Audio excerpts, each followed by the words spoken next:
Одоо энэ нүүрс чинь нөгөө зөвхөн зарж мөнгө олдог тэгээд бас нэг бахан хилам болдгоос гадна материалын түгээд болцсон. Энэ шин технологи биш, өөр хуучирцсан. Би сая энд асуулт асуух гээд хараа сууж илээ л да. Олон улсын эрчим хүчний агентлагийн тайланд дэлхийн 9 тэрбум тонн нүүрсний талыг нь 4.5-ыг ядад хэрэгэлдэг. 4.5-аас 1 тэрбумыг нь түлшний бус зориултаар хэрэгэлдэг. Коксыг оруулахгүйгээр. Тэгээд тэр нь болохоор ингээд цементийн үйлдвэр нэг хэсэг, тал нь бол хийм. Нөгөө шатхуун бид нар ч одоо шатхуун нефтийн үйлдвэр барих гэсэн чинь их усүр асуудалтай болчиход байгаа шүү дээ. Тэгэж бүрэн ангахгүй. Нүүрснээс бензин шатхуун үйлдвэрлэдэг, хуунцар материал үйлдвэрлэдэг, бодог цаваа үйлдвэрлэдэг салбар бие дагаад хөгжсөн 1 тэрбум тонн нүүрснээ хэрэглээ гэдэг бол Монголоос одоо 15 дахин том гэсэн үг шүү дээ, нийт үйлдвэрлэлээс. Ийм. Тэгэхээр энэ бол хуучин зүйл. Энэ хөрөнгө оруулалтын хөтөлбөр дээр болохоор юу байна л да, 2-3 малчин ширэт гэж байна. 5-7 кокс эрчим хүч гэж байна. Эдгээр бол яг энэ нүүрс хийм биш, кокс талын юмнууд. Багнуур дээр нүүрс пиролиз гэж байна. Тэр нь бол нөгөө шахмал түлшний үйлдвэр. Тэгэхээр ийм 3 зүйл байна. Нүүрс юм нь бол ороогүй юм байна.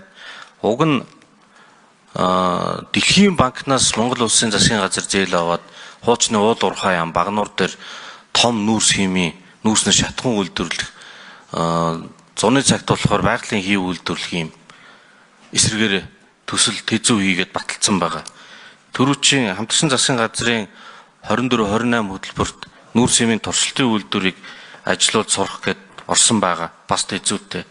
Тэгэхээр энэ ажлуудыг та бүхэн маань эндээ орхигдуулч уу, эсвэл оруулах цаг нь болоогүй гэж үзсэн юм уу? Энэ тал дээр ер нь ажлын хэсэгтээ уулзаж санал тавьж санал солилцмоор байна.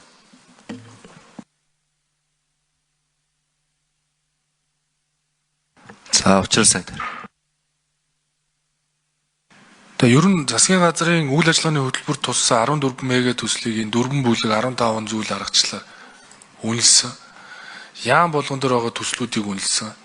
Тэгээ ер нь жоохон цэгцэлгээд л оролдоод байгаа. Зураг төсөв тэзүүнүүд ч гэсэн яам болгон дээр байд юм байна. Энийг татаж авч гин. Энд дээр магадлал хийлгээд бэлэн зургуудаа ядсныг цэгцэлжээ. Гэт ингээд зориод л зурагтаа төсөвтөө санхүүжилтэн тодорхой бус гэд ингээд англиад.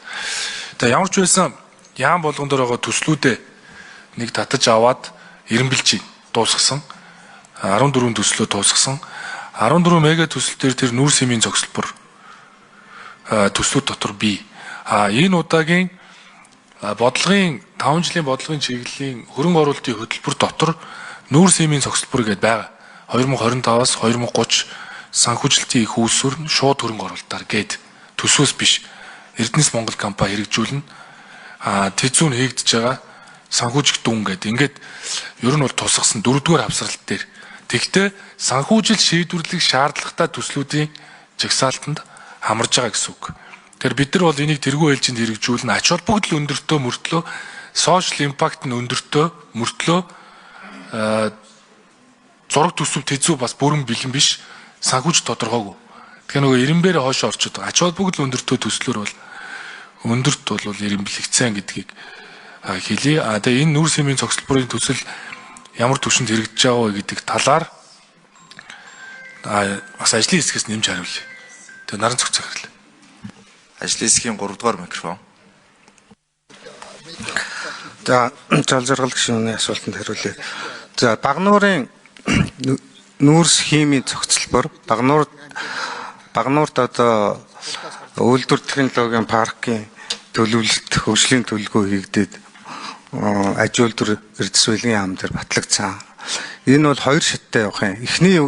Эхний шат нь бол энэ нүүрс пиролизинг гэж таны хэлээд байгаа. Нүүрсээ цэвэршүүлэх та энийг бол сайн мэдж байгаа.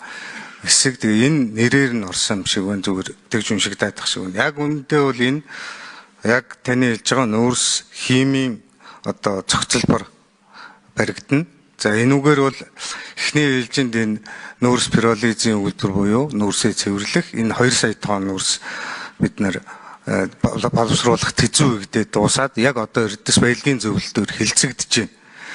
За энэний дараа бид нар бол таны ярьж байгаа За 3 дугаар микрофоныг гүйцэд хариулъя.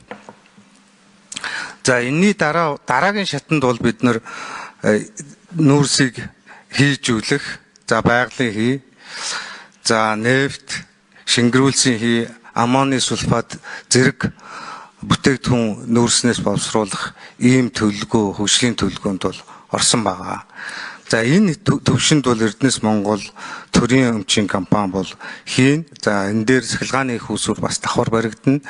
За энэс цааш бол дараа шатны боловсруулалтуудыг бол хувийн хвшилд, үйлдвэр технологийн паркийн одоо загвараар хувийн хвшил энэ боловсруулсан төвшний бүтээгдэхүүнүүдийг ашиглаад дараагийн бүтээгдэхүүнүүдийг, бусад төрлийн бүтээгдэхүүнүүдийг хийх ийм боломжтой болох юм аа.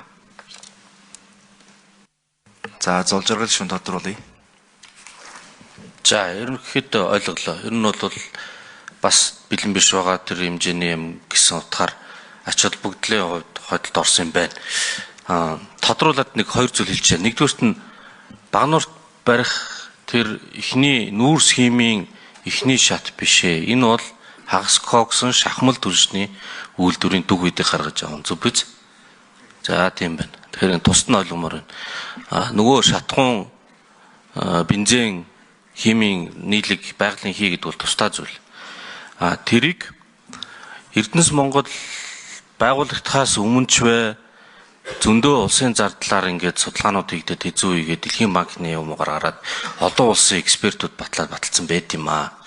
Тийм болохоор Эрдэнэс Монгол оролцохоос өмнөх материалуудыг бэлэн биш гэж үзэж болохгүй шүү.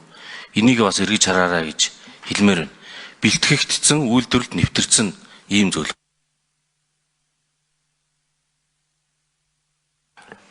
За энэ дөрийн